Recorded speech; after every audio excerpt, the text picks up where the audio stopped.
Good morning, Warriors. Back with another episode of Vigor Warriors 2 and the 1% Club. Another early morning type of video and show. Hope you guys are doing well. Hope you guys are on your purpose, continuing to do the things you got to do to keep the battle going. I know I see a lot of people kind of going through different types of journeys and different type of ideas, and we're going to cover a lot of those. Thank you so much for the comments, for the feedback, and all the subscriptions and all the donations, things like that. It's graciously appreciated, and we'll continue to battle on with this battle that's going to be ongoing, because this world we have right now is just filled with a lot of the lascivious behaviors and the temptations, and it's very difficult to continue to work through that. I'm at 860 myself on one of these, and it's tough. It's tough. You continue to see a lot of temptation and people around you. It does get a little bit easier in some ways, but some ways it's also something that can sneak up on you very fast, and all of a sudden you're kind of down that path again. So you got to kind of stay away from that type of idea and just kind of stay with your purpose and goal, and realize that the temptation is not worth it, the short-term pleasure is not worth it, and those type of things. So I'm going to kind of focus on one of them today from King Uche, and thank you, King, for the comment. He was talking about being a slave no more, and that's going to be our topic for this morning. So we talk about this whole idea of self-discipline and retention, and we talk about the idea of trying to be the excellent person you can become. And part of that is really that level of self-control. Now, when we talk about the things around us in the world, we don't even realize what's happening to many of us. Many of us are not really aware of things around us. I mean, we are aware, obviously, of things that we see, but we're not aware of what I call the forces around us. And I go back to learning, just realizing at some level that the evil one, and I call it Satan the evil one, really is the person who is leading the charge through other people.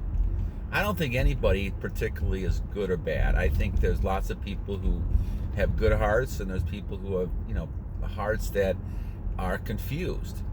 And I think a lot of that is really a case of Satan kind of getting to them, tempting them, and now their soul becomes black. And so those individuals then have no reason, rhyme of things they're doing. They just act very emotionally and based on the habit they see. And luckily, God is there for some of us to make mistakes like I have in the past, and are able to stop and control that, and kind of work with us and trying to mold us into a better person, which in some cases, and like my case, took many, many years to start molding. But the thing is that we don't realize that all these things we get involved with, all these things that we do, basically allow us to get tempted.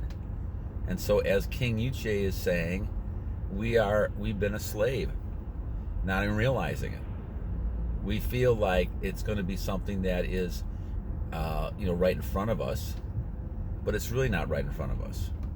It's kind of an indirect type of manipulation or persuasion. And this is kind of important to realize. A lot of times, we think of slavery, and we think of people who are, binded, and we had a good comment like that yesterday as well. You got to bind the strong man. We bind people. We try to, but that's a more of a physical, right in your face type of thing. The thing that's been happening to us in our society is not in your face. Satan has found a way to work with people around other people so that it's indirect. And so as a result of that, you're getting people who don't really realize why they're a slave. And so they get tempted. And the temptation is kind of your modern day type of anathema, curse that we have in society. And so we don't realize that every time we look at a picture, every time we think about this, every time we think about having sex with someone, every time that we think about this, we're falling into a pattern of losing our self-control.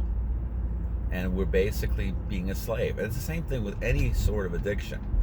A lot of us think we can handle it, and so it's okay to try this once in a while.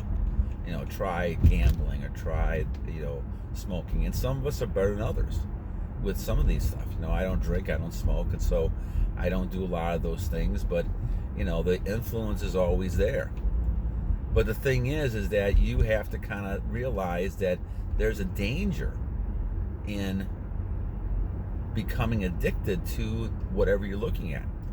And obviously pornography and sleeping around every night of the week is that type of thing.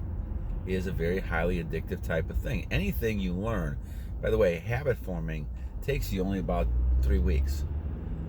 What I have read over the years, it takes about 3 weeks to form a habit, good or bad. And it's easy to do that. So you have to kind of make sure that you're changing your bad habits.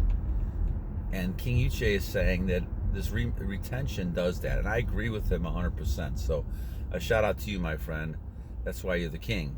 The king basically is somebody who basically realizes that they're different. And I think that 1% of us are different because we've been given the enlightenment from the Lord, in my opinion, to see the light. And see, I think this is where it really comes down to. I think many people don't realize how deep they are in sin and all these type of things, because they don't realize that when you look at all these things that are happening, a lot of these things are meant to trip us up. I mean, Emerson said again, the whole course of life is to teach us faith. And I think as we go through life, we're trying to have faith in something that we don't see. And this is the challenge when it comes to looking at God, looking at your God, and really looking at semen retention and looking at how you can control and not be a slave. And so you become liberated in a way when all of a sudden now you're reading the Bible, you're reading your text, your religious text in the religion you're using, and you're basically kind of saying, okay, I am not going to follow what the world is doing. In many ways, the Bible, especially I'll call about the Bible because I don't really, that's the one that I know the most. The Bible really kind of is more of a reality check. It's supposed to be there to basically say, okay, these are things you should do and not do. Like 10 Commandments are a good example of that. Obviously, we know by just common sense you shouldn't be doing those things. But because of those things, a lot of those things become temptations. If you look at the opposite of those type of things, they become temptations. And so as people get involved in more of those addictions, they want more and more addictions, and so they go to a higher level, and now it becomes more deviant, more devious, and all of a sudden this person is now down a certain path that they can't recover from. And this is why you see people doing the atrocious things that they do to other people, because Satan has got a hold of them and they can't control themselves any longer. This is where the control comes in, and this is why King is saying that retention allows you to get your head straightened up and not fall into that pattern of the pictures or fall into that pattern of people or women around you, and you're able to control yourself. And if you're able to control yourself to some level, but you can only do that if you have a strong base. And I go back to, in my case, reading the Bible. I go back to having that relationship with God, because that relationship itself is real. And then you look at Christ, and I'll take Christ for example, because that's the one, like I said, that I'm most familiar with. You have a lot of temptation. I mean, they've had books and they've talked about that. And Christ had a lot of temptation from the devil, but he was able to say no at times. And I think that was the key thing. Not at times, but he was able to say no overall. I think we're able to say no at times, but we can't do it every time. I mean, we fall victim of it. But the thing is that temptation is something that is important to have around us, only in the sense that you're able to understand and recognize it. And this, my friends, is the key. We have to, in some ways, unfortunately, Satan is a necessary part, and I hate to say it that way, but he has to be around. Because if he was not around, you would get caught by that apple. If we did not know that the evil one is around, then the apple would get us easier. This way, we know that the evil one's around. If we follow the Lord, if we follow the things we're trying to kind of talk about here, we know that there's people who just are doing evil things. Whether they're evil or not, that's a whole nother type of video and discussion. But there's people who are evil, doing evil types of things because Satan is pushing them, and Satan is tempting them.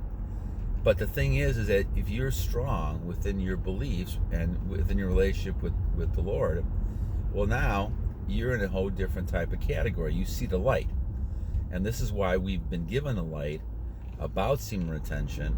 And this is why we understand that you become dirty. Now, what does dirty mean? Well, dirty in the Bible and unclean means that the devil can get you.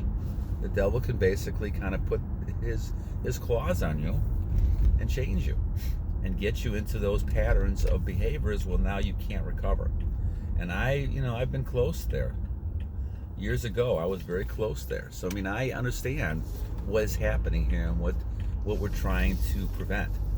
And so you've got to live a standard above all that. And it's attitude, it's how you look at things.